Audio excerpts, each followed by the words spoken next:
you've worked with artists from various diverse backgrounds. Yeah. And I think that's also shaped how cross-cultural collaborations, in your perspective, how do you think that has actually impacted the way that you've looked at music and how people have looked at music as well? Well, for me, because I've gotten to work with so many different cultures and different artists, for me, it's really, I love how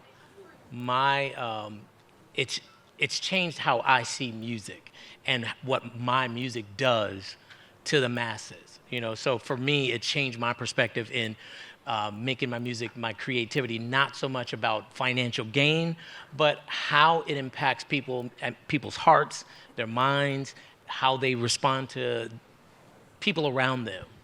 And can you maybe list out maybe one or two of the songs that might be popular in the region? Can you sing it out? Yeah, Umbrella with Rihanna. Do you guys know Umbrella? We might need them for the sun right now. Not because of the rain, though. Yeah. That's one of Single Ladies, Beyonce. Oh, how many single ladies in the house? Uh-oh. Nobody wants to raise their hand. Just joking. Just joking. My imagination. I love that. Thank you so much. Sarah, I'm going to move on to you as well. Your work often transforms like everyday imagery into something surreal as well as illusions. How do you see beauty and imagination shaping emotional storytelling, especially in today's very fast-forward AI world? Yeah, I mean, first of all, thank you so much for having me. For me, beauty is more than just a visual aspect. It's something very deep and very personal, at least for me. And I think when I translate that into my images and artworks, I've seen that it resonates with so many other people from every part of the world. And I guess with this really fast-paced life, we are just in one, like we have this tunnel vision that we have to achieve this, that. And I think my artworks, or at least how I see the world, that kind of makes them pause and reflect and see the everyday things that, you know, sometimes you take for granted. You appreciate that more.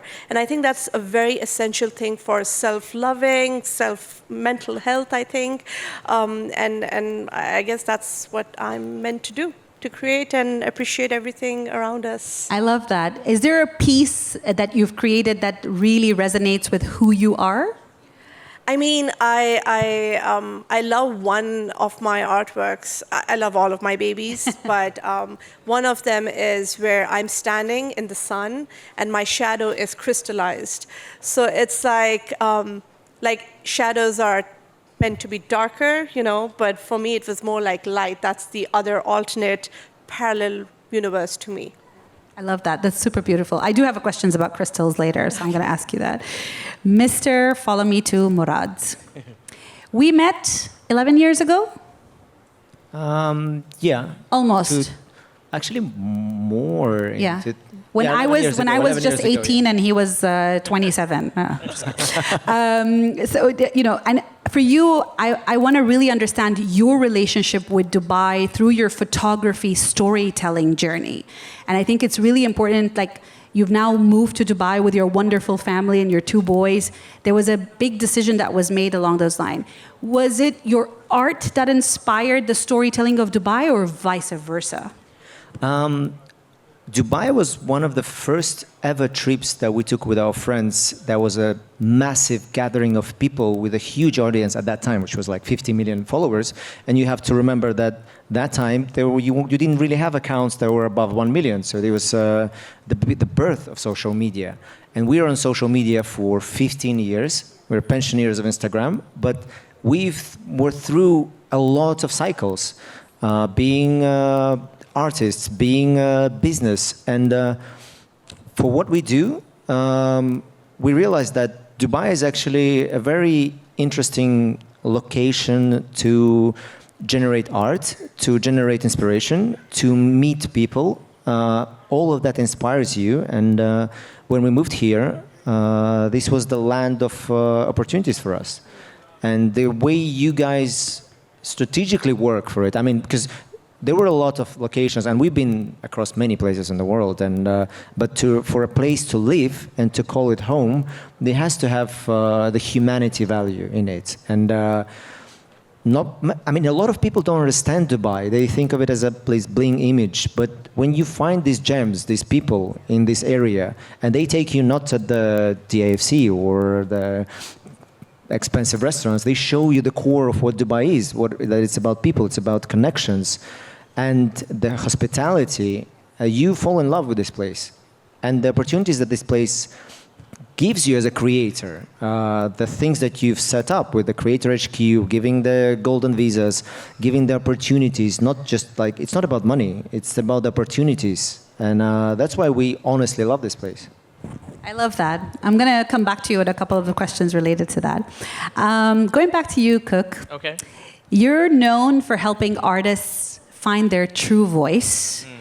And, you know, you've mentioned Umbrella, Single Ladies, a few others. You've also, I guess, awakened a lot of our voices and our experiences as well through those artists. Yeah. Can you talk to us a little bit about how that experience is in terms of shaping their emotional connection with their voices in order to stir up other emotions in other people's voices? For me, it's I know you wanted this to be fun. You didn't want me to be heavy or anything like that, but it's hard for me to not go there.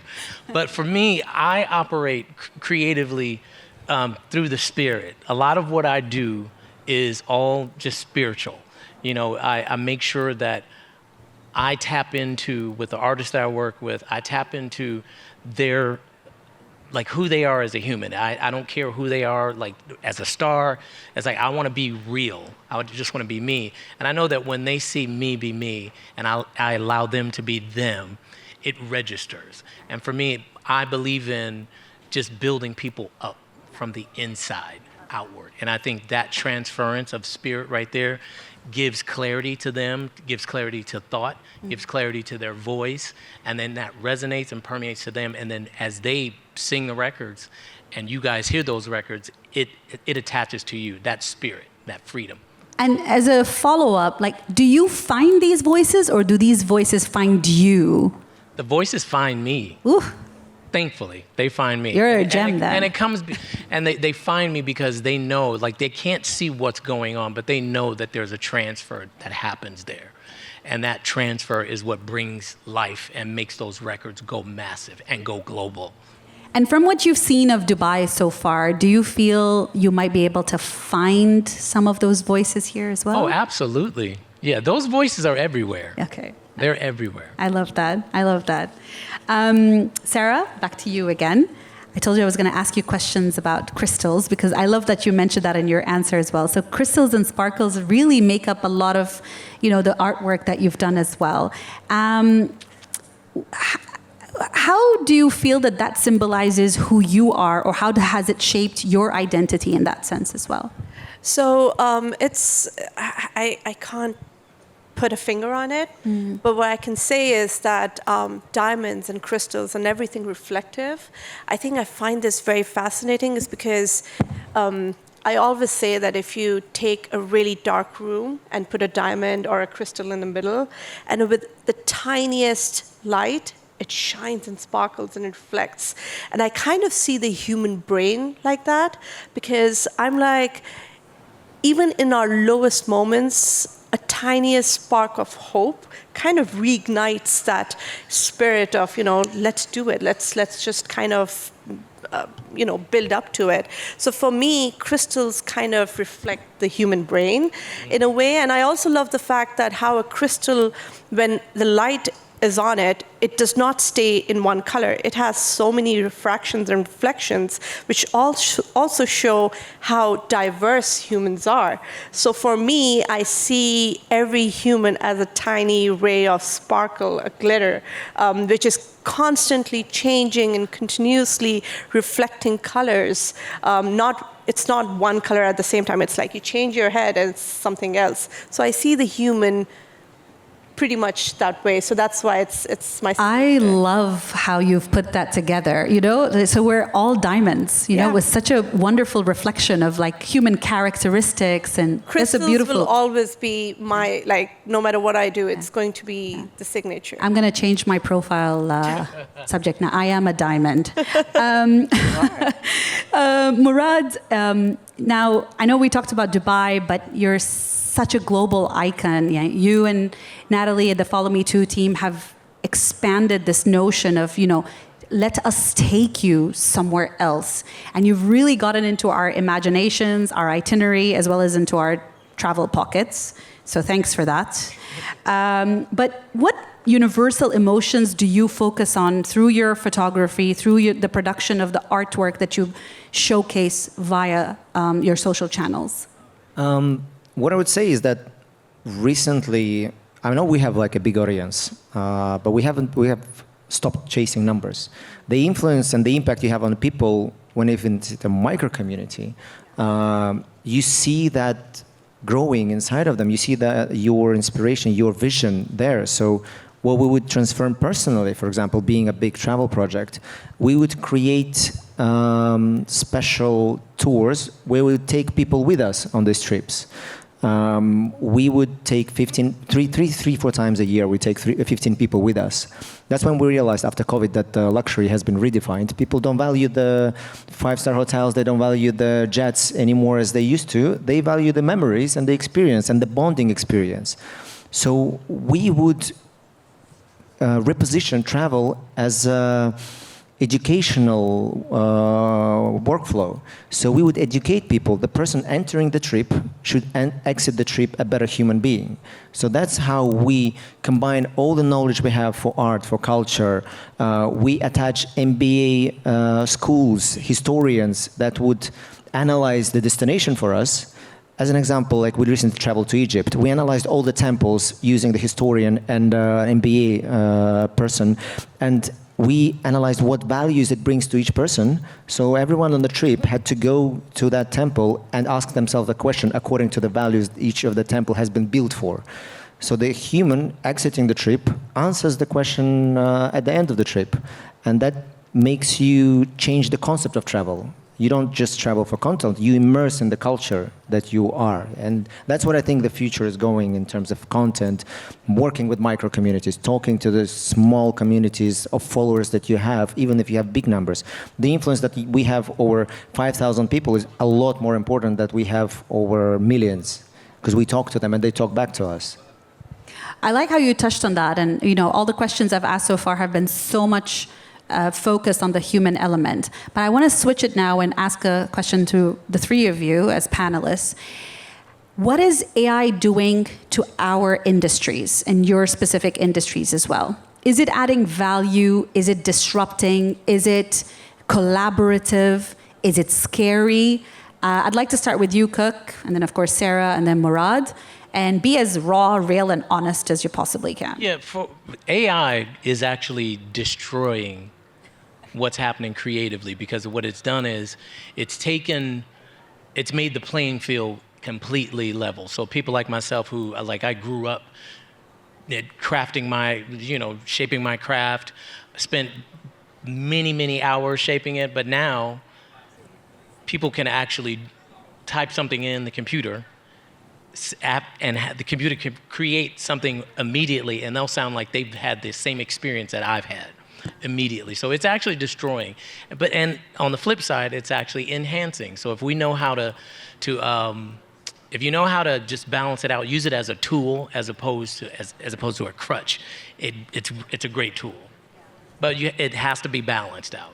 But who creates that balance? Who should create that balance? The individual should create the balance, but at the same time, I would say the gatekeepers, what I call the gatekeepers, should be a part of creating that balance, like the label executives, really not just giving in to the people that are actually creating with AI, but making sure that they keep the standard of integrity with the creation. I agree, 100%. Yeah, I think because I know you're going to hate me for this, but I work with AI a lot. I personally believe that everything stems from your conscious on your intentions. I have seen people ripping off my artwork on Photoshop, on a lot of other things. So I think it stems from where you're creating. I personally find AI very fascinating. It kind of, I can do a lot of things at the same time. For me, it's just a tool that I'm using to create a bigger picture, which really helps me, do things much more faster, more efficiently. So I think whenever a new technology is introduced, everyone is scared at first. It's never going back. But what we can do is we can always be be very conscious and very purposeful with it, but also have the governments with pure intentions to have rules and regulations followed. So no advantage is taken. And don't get me wrong, I didn't mean that it's No, of course. ruining it in a bad way. It has that side, yeah. and I use it like crazy. But No, it's good to have differences of opinion, right? Yeah, So- absolutely. And yeah. I also think that now the next job that is being created is people who know how to use AI. Yes. So it is not as easy as just writing a prompt and then getting it. I mean, it's not that easy. I wish it was. We need to tip the scale somehow. Where do you stand? AI, non-AI? When you use it as a tool, yes. It's a tool like whatever tool it is. Whether you're a musician using it for a tool, artist using it for a tool, businessman, the communication. But when you create a whole personality in AI, like when there is like music albums on Spotify that is created, copied, inspired by other artists, and there's no humanity, there's no personal brand there, then I don't really support that because it takes away the humanity. But what you can do as a creator, as a person, you can develop your taste. This gives you a whole set of tools, but it doesn't have a taste. Like we have a production company that does a lot of AI and VFX for brands, but at the end of the day, you need art direction. Otherwise, it's just going to be a viral thing that's just going to go. It doesn't add value to a brand. It doesn't add value to you. Nothing. It's just a spur of a second. And the attention span is gone. Next one, next one. But when you have art direction, it helps you bring, if you're an artist or a musician, your taste down the line to the product. And that one is not going to be killed yet. Like the art direction is still a long time. The tools are going to be there. And the marketing people, for example, or the viewers, they're actually human beings still. So they would want a human interaction. So we're not there yet, even though a lot of people are scared, but still time. It needs the human touch. Yes, yeah. Like I'm still being commissioned to create AI artworks for brands, really huge brands. Because they have AI access too, but they can't do it on their own. They need that artist's vision to create it. There was a panel I attended, and I think one of the answers, it was also an AI question, and then the answer was AI doesn't have heart, which I think, in this particular field, especially in your field as well. And I love what you said, ethical AI is also required, and whether it comes from the individual itself, as Cook mentioned, yourself, Sarah, from a government perspective and also from a business perspective. So you need this tri-partnerships to actually work. I know we're running out of time, but there is a final question that I'd like to ask all three of you. And I think it also plays a role on answering, but also advisory to the audience that we have here, and also for me.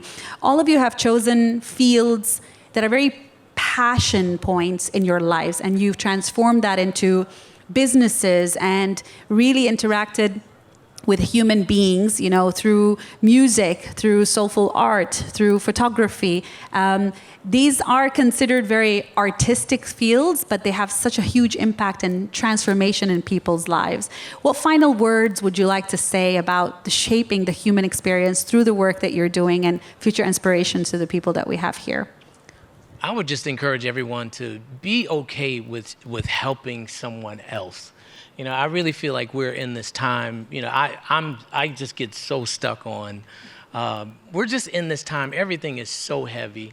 It's going so fast, and I think that we're trying to build so much that we forget about the human aspect. We forget about the heart of the person that is sitting next to us. Like for me, business does not matter. I don't care about business. What I care about is the heart of the people that I come in contact with.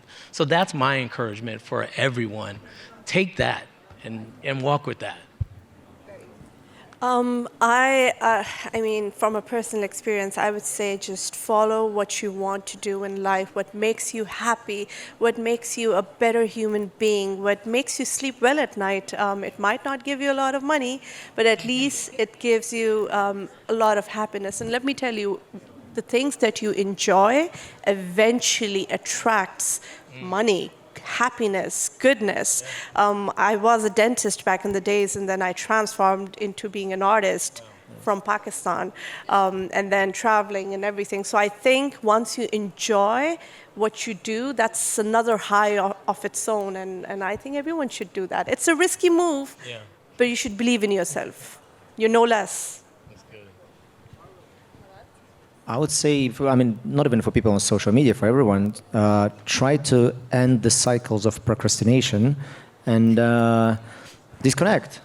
Like, use a toolkit, create new habits which take time to be embedded in your head. Choose a day, completely change your phone to the button one, and disconnect for a day. It's still possible. Like, I've tried several times. It's very interesting. Buy a new phone, buy a new SIM card so that your relative is going to reach you. But choose a day every week and do that for several months so you can set up this habit and just disconnect. Then you're going to start connecting to so many people, actually. I love that. Consistency builds character.